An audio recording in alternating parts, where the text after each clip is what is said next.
1 in 4 children in the United States grow up in a home impacted by addiction. They learn to be quiet, take care of others, to carry things no child should have to carry.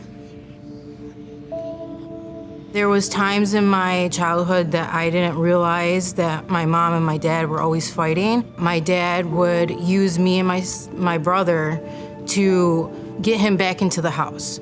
I would see my dad physically and mentally abusing my mom. He ended up doing that towards me.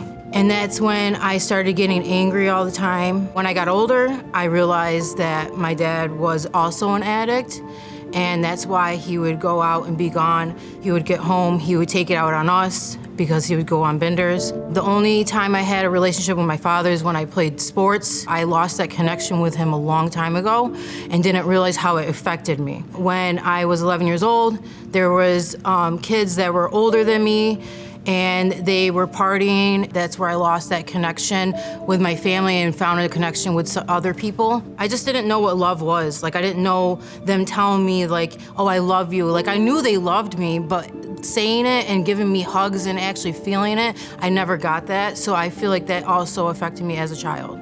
I've been in addiction since I was 11, so it was for 18 years I was in addiction.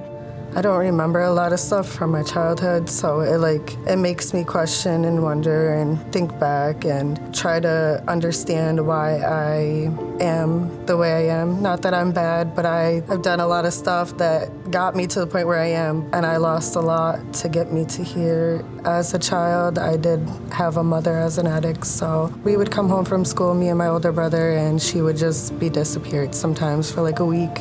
2 weeks. My brother took care of me. One day, I think CPS just came and I ended up in foster care for a while. They separated me and my brothers, but then my father got custody of like 2 of us. I didn't really feel much love. I didn't really have a mother figure in my life to really know what the loving part was. I got more of like the angry dad part.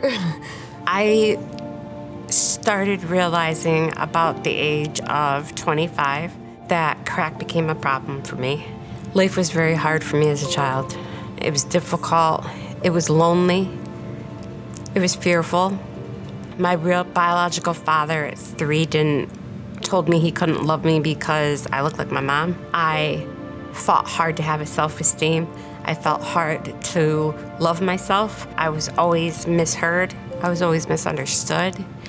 And I was always in my room because I was too obnoxious or too loud or too something. I didn't have anybody that made me feel safe.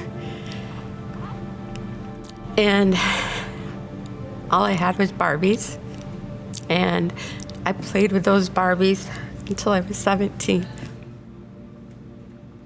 One person, one safe place, one moment of support can change everything.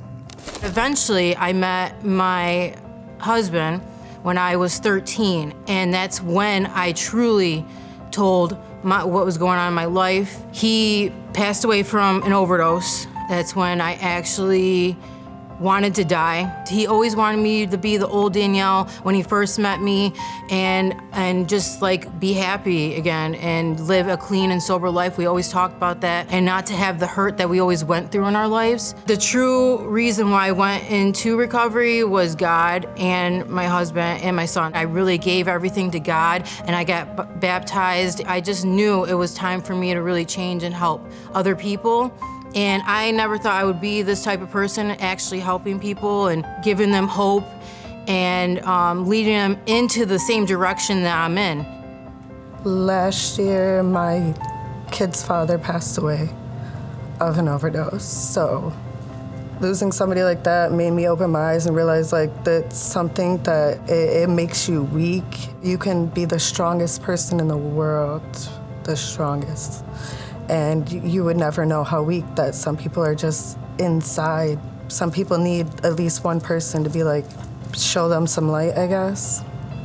This whole year, I've been pretty secluded with my kids through all of my griefs. So every time that I felt something, they have always known the answers. Like half of them have been through it, or even worse, through it than I have been. So they always just knew how to be supportive and how to make me feel better. It made me just more loving and less angry. I was always pushed to the side. My whole life long, I was pushed to the side. 2 years ago, I began to get hope that things could get better when I was in rehab. I got out in July. As soon as I walked out those doors, I became homeless. And I had a fight and a drive like no other. Like, I still haven't relapsed. I'm going on 10 months. And I noticed then that I'm determined to do this time. People started believing in me, and I've never had anybody believe in me. Here at CFLR, we believe that resilience begins with hope and continues with connection.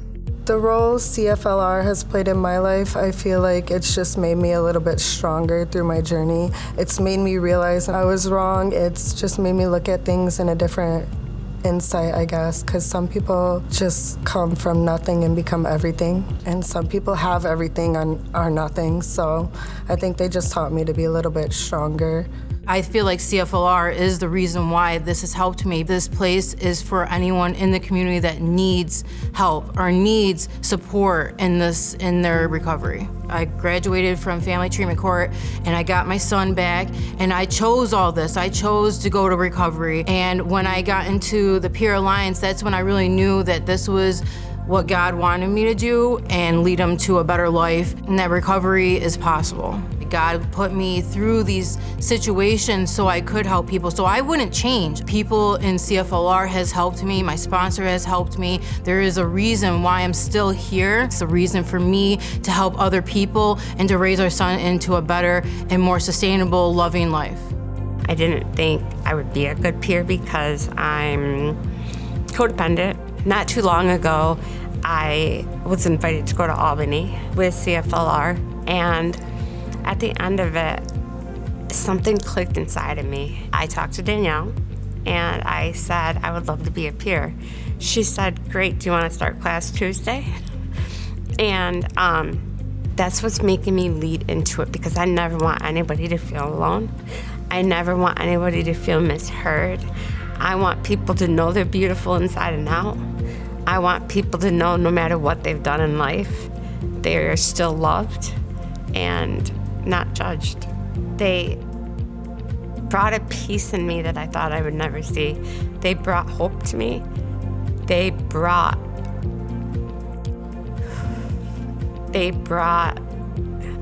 belief in me. Like, I can now say I believe in myself. And it was only through them believing in me that I could become a peer. Addiction may be a part of their story, but it does not have to define their future. Every child deserves a chance beyond addiction. I grew up in addiction, and I made it out.